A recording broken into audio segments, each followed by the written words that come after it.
Okey, tadi kita dah ikuti 2 menu istimewa yang berasaskan terung. Ini satu lagi yang mungkin anda tak percaya, daripada terung pun boleh hasilkan kuih muih yang sedap. Kita nak bersama Yusran dan temannya AB dari Dapur Anak Bujang.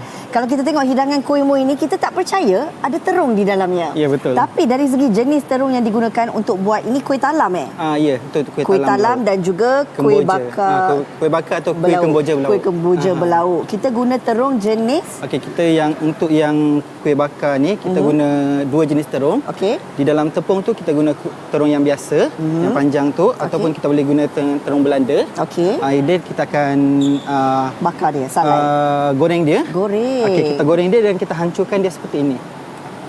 Oh, kita jadikan dia macam puree lah ya. Dia, yes. Okey, sambil-sambil tu AB mungkin boleh mulakan. Hari ini kita nak tunjuk kepada penonton untuk resepi kuih bakar atau kuih kemboja belauk menggunakan terung panjang. Yes.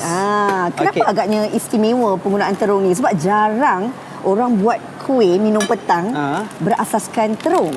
Okey, macam saya pun sebenarnya saya bukan seorang pemakan terung.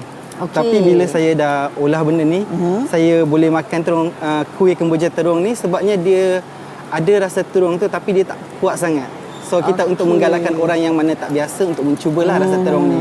Sambil-sambil kita tengok AB ni, mungkin juga kita boleh jelaskan kepada penonton apakah antara bahan utama yang digunakan selain daripada terung yang kita jadikan puree ni untuk kita buat kuih kemboja belauk terung. Untuk kemboja belauk terung yang utama sekali adalah dia punya inti dia. Inti dia tu itu kita, penting ya. Kita gunakan daging. Kita buat macam orang kata macam cara belauk tapi kita dah olah sedikit. Kita tambahkan dengan dia terung pipit kat dalam tu. Letak terung juga. Yes, ada terung juga. Ini betul-betul berkhasiat ni. Sebab kalau kita tahu sememangnya terung ni ada banyak khasiat yang boleh meningkatkan sistem imun badan. Kita ada vitamin K dan sebagainya kan. Okey, Yusran, kalau kita lihat kan dari konsep meletakkan sayur-sayuran dalam kuih muih ini adalah sesuatu yang menarik perhatian sebenarnya kan. Tetapi apa agaknya kelebihan ataupun keistimewaan yang ada pada kuih talam dan juga kuih bakar, kuih kemboja belauk ni? Okey, keistimewaan dia adalah yang pertama sekali untuk kuih bakar belauk ni kita simple sebab kita sekarang untuk Dapur Anak Bujang sendiri pun kita akan ada membuat premix untuk kuih bakar. So untuk penonton-penonton yang berminat untuk buat kuih bakar just senang je sekarang, tak perlu nak cari bahan-bahan dia. Just bancu tepung, air dengan santan dan gula, telur, dan dah boleh buat. Memang dah siap. Dah siap. Balik rumah yang buat je ya. Yes. Okey, ini kira untuk memudahkan wanita di luar sana sebab kadang-kadang kita faham susah kita nak cari kuih kemboja belauk ni. Betul. Tapi kalaulah kita dah disediakan bahan-bahan macam ni, pastinya ia akan memudahkan. Okey, kuih talam belauk sedikitlah kita boleh ceritakan penggunaannya juga menggunakan terung tapi dari penjenisan. Okey, yang ini untuk kuih talam ni kita ada 2 option. Sama ada boleh guna terung panjang ataupun terung Belanda ni. Okey, just kita slicekan dia and then kita masukkan dekat dalam dalam adunan tepung. Yang istimewanya sekali adalah sos dia. Sos dia kita buat sendiri. Ada campuran terung, kurma dengan kismis. Okey. Kita dah letak intinya tadi, kemudian kita tunggu berapa lama untuk dibakar? Kita akan masak ni sehingga dia garing kat belah tepi. Setelah itu kita baru masukkan ke dalam oven.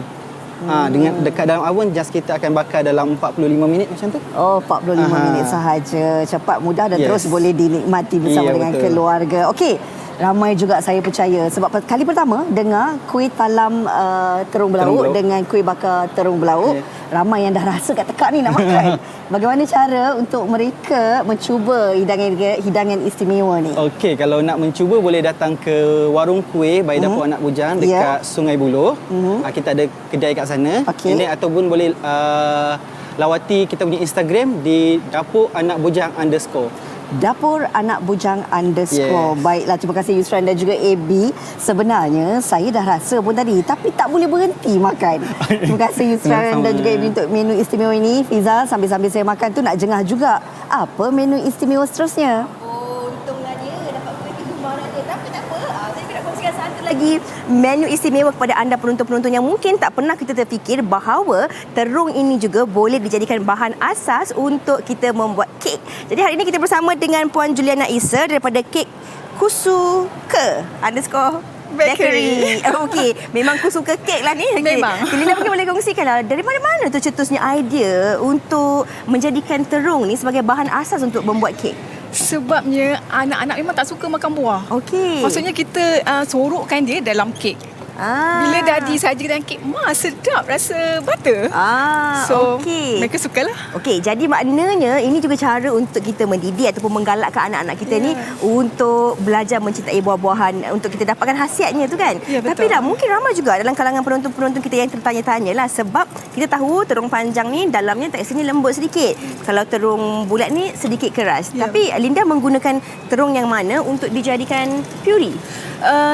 Tak kisah, dua-dua terung pun kita gunakan sebab kita akan kukus sampai lembut, and then kita blend dengan fresh milk sedikit, dan kita jadikan dia puri.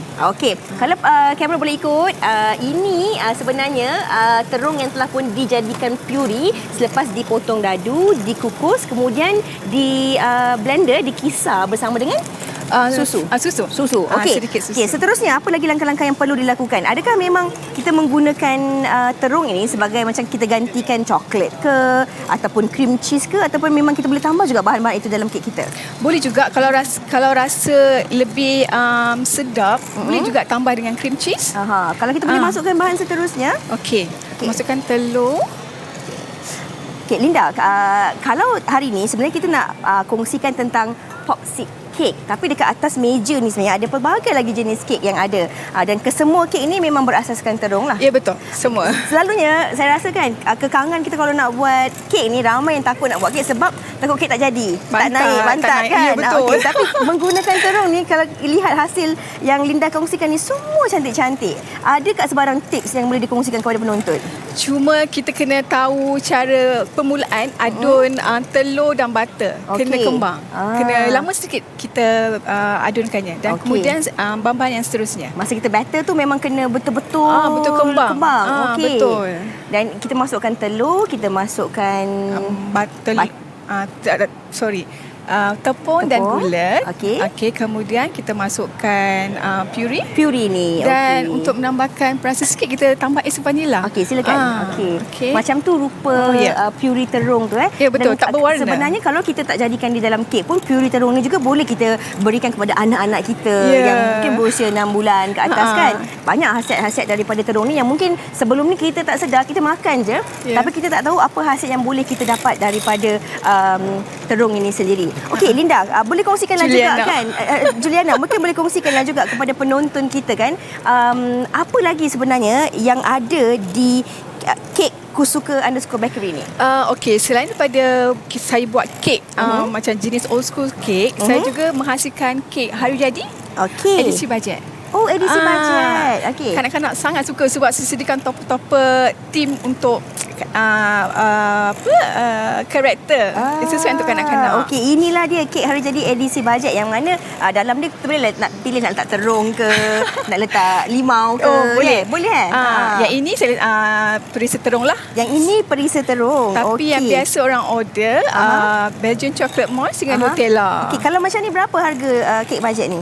Okey, yang ini saiznya 6 inci, antara 60 hingga 65 ringgit. Okey, jadi kalau nak tahu, nak lihat lagi apa yang ada di Kek Kusuka _Bakery daripada Juliana ni, boleh lihat di Instagram yang dikongsikan sebentar tadi. Saya nak lihat, nak rasa sementara pembantunya masih lagi buat tu kan. Ini hasil sebenarnya. Ya, betul.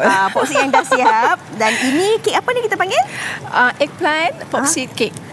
Di dalam juga ada ramuan popsicle. Okey, ada ramuan popsicle Okey, saya nak rasa. Bismillahirrahmanirrahim. Sampai-sampai itu sekali lagi, mungkin boleh dikongsikan laman sesawang Instagram kepada penonton. Okey, boleh lawati laman Instagram saya di Kek Kusuka _Bakery.